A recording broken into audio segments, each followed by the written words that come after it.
மரியாதைக்குரிய திரையுலகின் தந்தை டிஆர் அவர்களது நூற்றாண்டு விழாவில் தலைமை பொறுப்பேற்றிருக்கும் பன்னீர்செல்வம் சாருக்கும் மற்றும் இப்போ பேசிட்டு போன என்னுடைய நம்முடைய மரியாதைக்குரிய உலக நாயகன் கமல் அவர்களுக்கும் மற்ற என்னை இங்கே அன்போடு இந்த விழாவில் பங்கெடுத்துக்கணும்னு சொல்லி அழைச்ச விழாவும் எல்லா பொறுப்பும் எடுத்துட்டு இருக்கிற தானு சார் அவர்களுக்கும் எல்லாத்துக்குமே என்னுடைய பணிவான வணக்கம் தெரிவிச்சுக்கிறேன். அதுபோக இங்கே வந்து இந்த பங்கெடுத்துட்ட அனைத்து உள்ளங்களுக்கும் நல்ல உள்ளங்களுக்கும் என்னுடைய பணிவான வணக்கம் தெரிவிச்சுக்கிறேன். இங்கே இருக்கிறதுலையே வந்து டிஆர் சார்கிட்ட பழகின அனுபவம் குறைச்சலாகிறது நான் தான் நினைக்கிறேன்.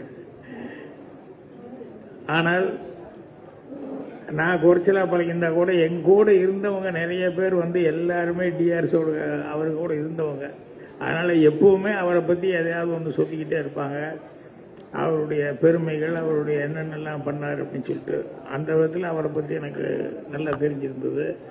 இன்னும் என்னை விட பூர்ணிமாவுக்கு நல்லா தெரிஞ்சிருந்தோம். ஜெயந்தி அவங்ககிட்ட வந்து பூர்ணிமா சொல்லி அனுப்பிச்சாங்க, என்னுடைய வாழ்த்தை சொல்லுங்க, வர முடியாதுக்கு வருத்தத்தை சொல்லுங்க அப்படின்னு சொல்லி அனுப்பிச்சாங்க. ஏன்னா இவங்கெல்லாம் வந்து இந்த நவராத்திரி கொழு அது இதுல எல்லாம் கலந்துக்கிறதுனால ஃபேமிலி விஷயங்கள் எல்லாமே என்னை விட அதிகமாக தெரிஞ்சிருப்பாங்க.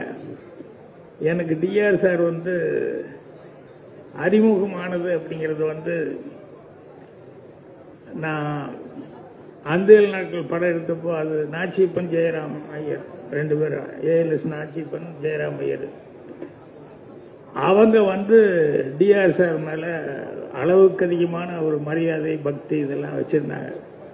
அப்போ அவங்க மூலமா தான் என்னை கூட்டு போய் என்னை டிஆர் சார் கிட்ட அறிமுகப்படுத்தினாங்க. அப்படி அறிமுகப்படுத்தும் போது நாச்சிப்பன் ஜெயராம் ஐயர்னு சொன்னாங்க, இந்த மாதிரி இவர் வந்து அசிஸ்டன்ட் டைரக்டரா இருக்கும்போது எங்களுக்கு படம் செய்யறேன்னு சொல்லி வார்த்தை கொடுத்தாரு. அதே மாதிரி இப்போ வந்து அந்த வார்த்தையை காப்பாற்றுற மாதிரி இப்போ இந்த அந்தையல் நாட்கள் படம் பண்ணிட்டு இருக்காரு அப்படின்னு சொல்லி சொன்னாப்புல. அப்போ டிஆர் அவர்கள் சிரிச்சுக்கிட்ட ரொம்ப சந்தோஷம் அப்படின்னு சொல்லிட்டு அப்புறம் எங்கிட்ட ஒன்று தனியாக சொன்னார், என்னன்னா வார்த்தை கொடுக்கறது பெருசல்ல, ரொம்ப யோசிங்க வார்த்தை கொடுக்கறதுக்கு முன்னால. அப்படி யோசிச்சாலும் கடைசியில வந்து வார்த்தை கொடுக்க முன்னால முடிஞ்ச வரைக்கும் எப்படியாவது வார்த்தையை காப்பாத்துறேன் அப்படின்னு அந்த முடிஞ்ச வரைக்குங்கிற மாதிரி ஒரு வார்த்தையை போட்டுக்கோங்க, அதுதான் சேஃப்டி அப்படின்னு சொன்னாரு. ஏன்னா இப்படி சொல்றாருன்னு எனக்கு தெரியல. ஆனா வார்த்தை கொடுக்கறத பத்தி அவ்வளவு தூரம் அவர் சொன்னதுங்கிறது வந்து அப்புறம் லைஃப்ல வரும்போது நடைமுறையா வரும்போது அதே சில விஷயங்கள் வந்து நமக்கு தெரிய வருது என்ன அப்படிங்கிறது. இப்போ அந்த நாச்சிப்பன் ஜெயராம் ஐயர்களுக்கு வந்து அந்தையல் நாட்கள் படம் வந்து நான் அசிஸ்டன்ட் டைரக்டராக இருக்கும்போதே நான் டைரக்டராக வரும்போது கண்டிப்பாக உங்களுக்கு பண்ணி கொடுக்குறேன். ஏன்னா எங்கள் டைரக்டர்கிட்ட படம் பண்ணணும்னு வந்தாங்க.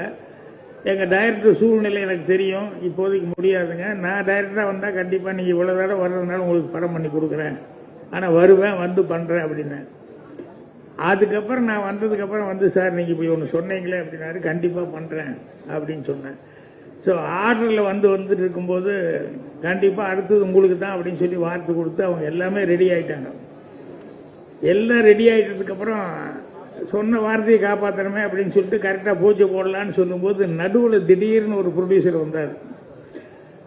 அது ஒரே பேமெண்ட் அப்படின்னு சொல்லி ஒரு பெட்டியை தூக்கிட்டு வந்துட்டு எங்களுக்கு பண்ணணும் அப்படின்னு சொல்லி கேட்டாரு. இல்லைங்க, நான் உங்களுக்கு வார்த்தை கொடுத்துட்டேன், அது சரியா வராது, இவங்களுக்கு அப்புறம் வேணா நான் பண்றேன் அப்படின்னு சொன்னேன்.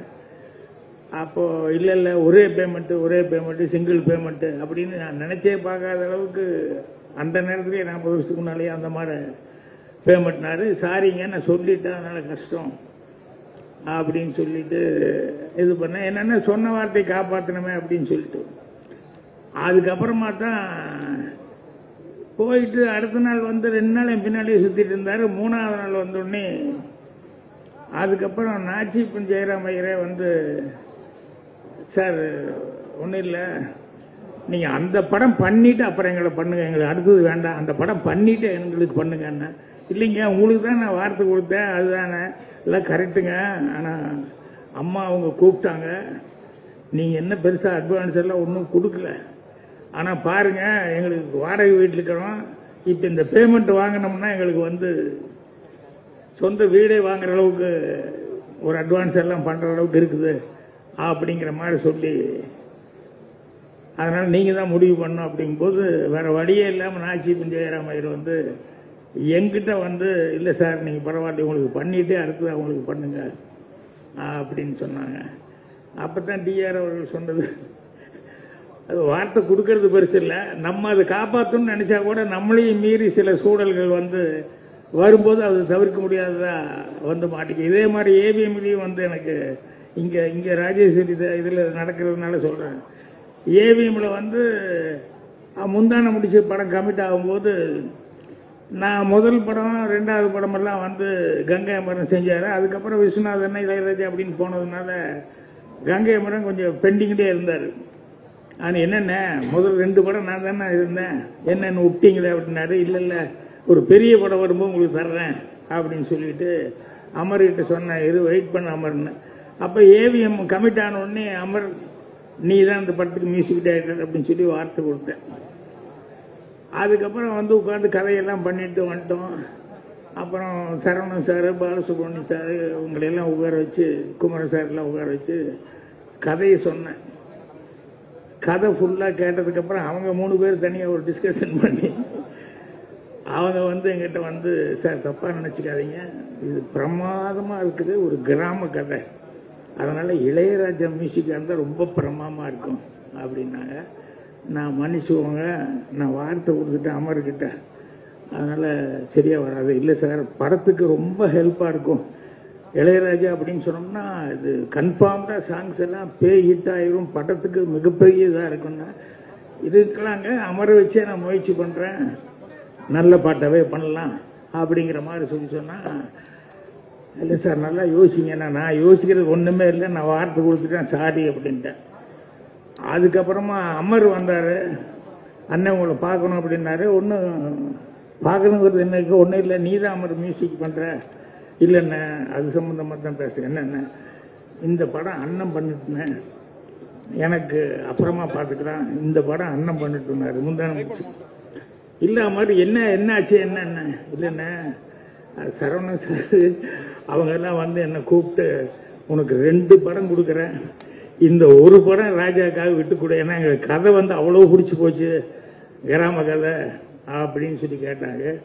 எனக்கு 2 படம் அப்படிங்கிறத விட அவங்க இவ்வளோ தூரம் வந்து கேட்டுட்டு அவங்க 3 பேர் வந்து என்னை கூப்பிட்டு இதை சொல்கிறாங்க அப்படின்னு சொல்லும்போது எனக்கு மனசுக்கு ரொம்ப இதாக இருந்தது.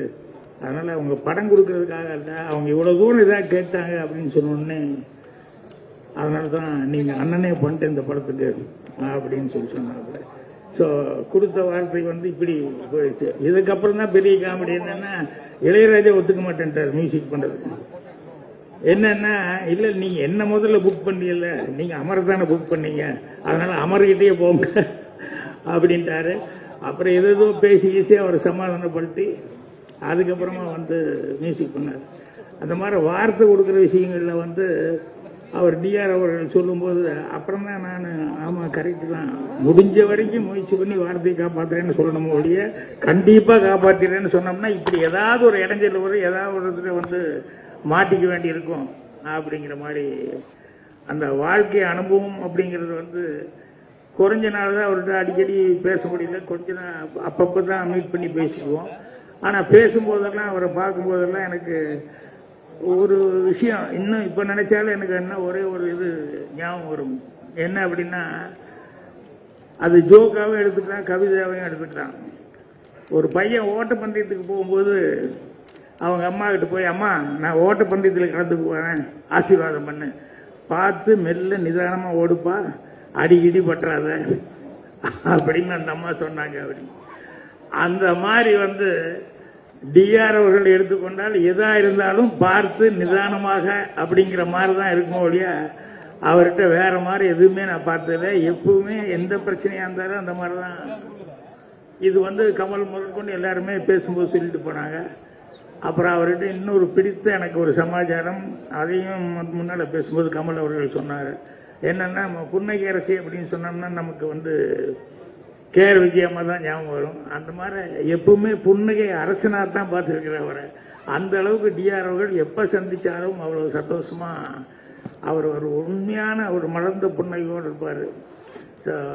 என்னை பத்தி தானு கூட நேற்று பேசிட்டு போது சொன்னார், சார் நானும் நீங்களும் சந்திக்கிறதுக்கு முன்னாலேயே அவர் வந்து அடிக்கடி சொல்லுவார், உங்க டைரக்டர் பேர் சொல்லி அவர்கிட்ட ஒரு பையன் இருக்கான், என் மரத்தடிக்க கூட உட்காந்துட்டு ஏதோ எழுதிக்கிட்டே இருப்பான், நம்ம அவனை விடாத போய் புடி அப்படின்னு அப்பவே உங்களை பத்தி எல்லாம் சொல்லுவார் சார் அப்படின்னு சொல்லுவார்.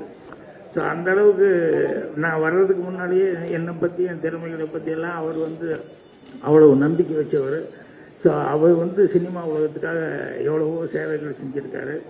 அதற்கு இந்த 100ஆண்டு விழாவில் அவங்க குடும்பத்தார் எல்லாத்துக்குமே வந்து என்னுடைய மனமார்ந்த நன்றியை தெரிவிச்சுக்கிறேன். நன்றி, வணக்கம்.